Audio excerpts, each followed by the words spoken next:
राक्षस है, सभी अपनी बेटियां अंदर रख लें, बाहर निकलेगी तो खा जाएंगे। ये सरकार राक्षसों को तो संरक्षण देगी, बेटियों की सुरक्षा की घटना है। ये सरकारी संरक्षण में हो रही है, पुलिस प्रशासन के संरक्षण में हो रही है। क्या करेगी नैतिक शिक्षा? किसानों के 11 हत्यारों को सम्मान पूर्वक माला पहनाई जाती है। कौन है वो सब करने वाले?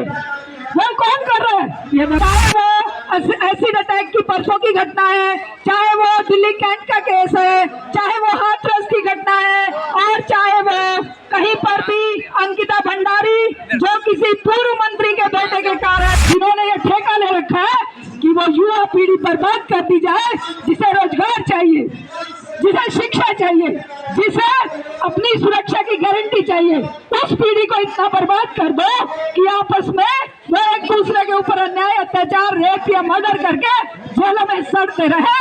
और किसी प्रकार की डिमांड सरकार जिस कंपनी से उसको एसिड मिला, वो कंपनी उस लड़की की पूरी चिकित्सा की जिम्मेदारी उठाए, ऐसा आदेश सरकार को। मुस्लिम है, हिंदू है, दलित है, किसी भी तरह का कोई भी है, केवल वो बेटी है। जाति दो ही है, एक पुरुष और एक जो टैक्स पेयर के पैसे से अपनी ऐश परस्ती करते हैं, चुनाव पर करोड़ों रुपए खर्च करते हैं, इनके पीछे जेड और वाई सिक्योरिटी घूमती है। और हमारी रोक लगाओ, रोक लगाओ, अश्लीलता पर रोक लगाओ, रोक लगाओ, रोक लगाओ, महिलाओं पर होने वाले अपराधों पर रोक लगाओ, रोक लगाओ, रोक लगाओ। भूमिका को न्याय दो, न्याय दो, न्याय दो, भूमिका को न्याय दो, न्याय दो, न्याय दो। एसिड की बिक्री पर रोक लगाओ, रोक लगाओ, रोक लगाओ। महिलाओं पर होने वाले अत्याचारों पर रोक लगाओ, रोक लगाओ, रोक लगाओ। निर्भया जैसी घटनाओं पर रोक लगाओ, रोक लगाओ, रोक लगाओ। अंकिता भंडारी को न्याय दो, न्याय दो, न्याय। आज के दिन वैसे भी यादगार है कि निर्भया कांड हुआ था आज के दिन, और उस समय पूरा देश की महिलाएं ने इतना आंदोलन तेज किया था कि सरकार को विवश होकर के तेज तरीके से इस कांड को, इसके अपराधियों को गिरफ्तार करना पड़ा। और अगर ये महिला आंदोलन उस समय नहीं भी चलता रहता ना, तो हो सकता था कि वो भी धीरे धीरे करके बरी हो जाते। तो वही स्थिति है कि हमारे जो सरकारें हैं वो अपनी जिम्मेदारी लेने से पीछे हटती हैं। उनकी जिम्मेदारी है कि महिलाओं की सुरक्षा हो, उनकी जिम्मेदारी है कि महिलाओं को उनके साथ बराबरी का व्यवहार हो, उनकी जिम्मेदारी है कि उनकी शिक्षा पूरी अधूरी ना रहे। मगर होता ये है कि सुरक्षा के मामले में हमारी सरकारें बार बार चूक करती हैं और बार बार ऐसे अपराध होते हैं जिनको हम लोग बहुत ही घिनौना कांड कहते हैं। जैसे कि ये बच्ची के साथ हुआ, जब भी किसी लड़की के साथ कोई अपराध होता है उसमें उसका दोष लड़की पर डाल दिया जाता है।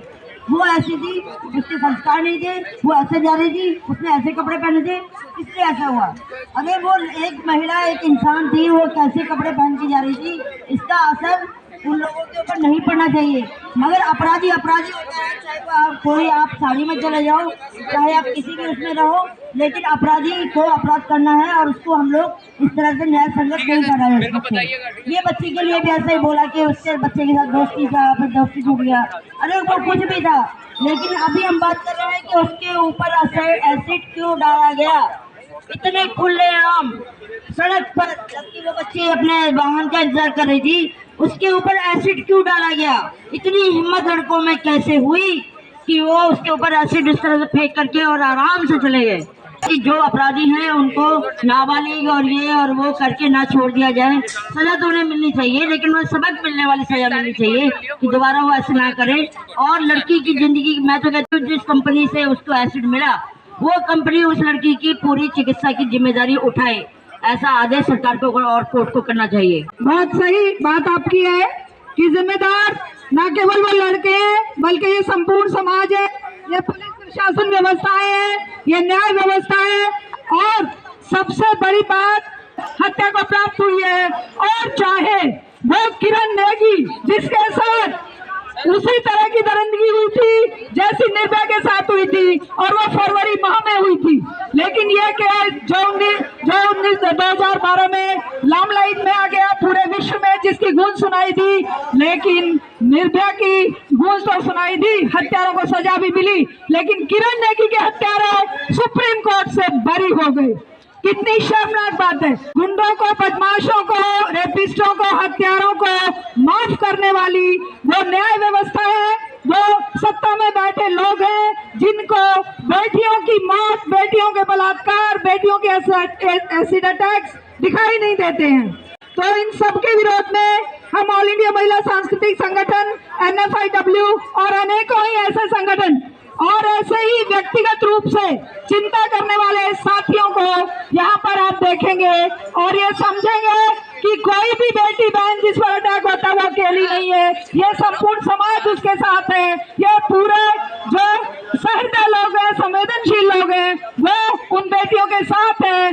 चाहे वो एसिड अटैक की परसों की घटना है, चाहे वो दिल्ली कैंट का केस है, चाहे वो हाथरस की घटना है, और चाहे वो कहीं पर भी अंकिता भंडारी जो किसी पूर्व मंत्री के बेटे के कारण ये सत्ता में बैठे लोग कब जिम्मेदारी लेंगे, जो टैक्स पेयर के पैसे से अपनी ऐश परस्ती करते हैं, चुनाव पर करोड़ों रुपए खर्च करते हैं, इनके पीछे जेड और वाई सिक्योरिटी घूमती है और हमारी बेटियों पर एसिड अटैक होने वाले दरिंदों को, चाहे दिल्ली कैंट की जैसी घटना के दरिंदों को, चाहे हाथरस की बेटी के दरिंदों को, चाहे आप देख रहे थे वो कुलदीप सेंगर जिसके पूरे खानदान को जिसने खत्म कर दिया उस लड़की के जिस पर अटैक हुआ, और इसी तरह से अंकिता भंडारी या दूसरे जो केस हो रहे हैं, एक पिंकी का भी केस ऐसा ही बताते हैं कि एक छात्र संगठन के लड़के ने उस लड़की को उत्तराखंड से लेकर आया, ABVP का एक नेता, और उसे यहाँ पर एक्सप्लॉइट किया, और जब वापस उसने जॉब की मांग करी तो उसे गोली से उड़ा दिया उसके परिवार के बीच में। ऐसी घटनाएं ये सरकारी संरक्षण में हो रही है, पुलिस प्रशासन के संरक्षण में हो रही है। क्या करेगी नैतिक शिक्षा? क्या कोई भी आप बता सकते हैं कि कोई भी आपकी किताब का पाठ नैतिक शिक्षा से विहीन है? इतने बड़े बड़े लोग बनाते हैं पाठ बैठ के। मैं एक शिक्षाविद रही हूँ और अभी शिक्षा के क्षेत्र में हम लड़ाई लड़ रहे हैं। ये जो हमारी शिक्षा है, शिक्षा जो प्रणाली के ऊपर जो प्रणालियां बन गई है, जो सरकारें आज बच्चों को बर्बाद करने के लिए नशा घर घर पहुंचा रही है, ऑनलाइन नशा भेज रही है, वो शराब की दुकानें 2 बजे तक 3 बजे तक खोलने की परमिशन दे रही है, वो अश्लीलता हर हाथ में परोस रही है, वो क्या जिम्मेदार नहीं है?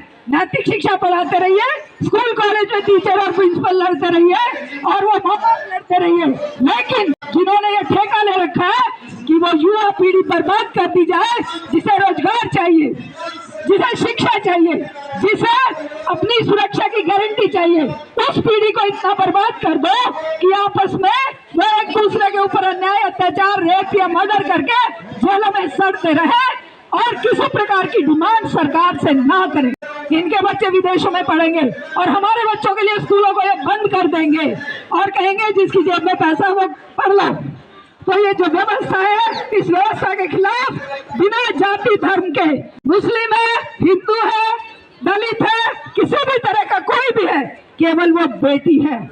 जाति दो ही है, एक पुरुष और एक औरत, धर्म एक ही है, वो है इंसानियत। इन सब से अलग जो भी अलग बात करता है, मैं उसे कम से कम इंसान के दर्जे से थोड़ा नीचे देखती हूँ।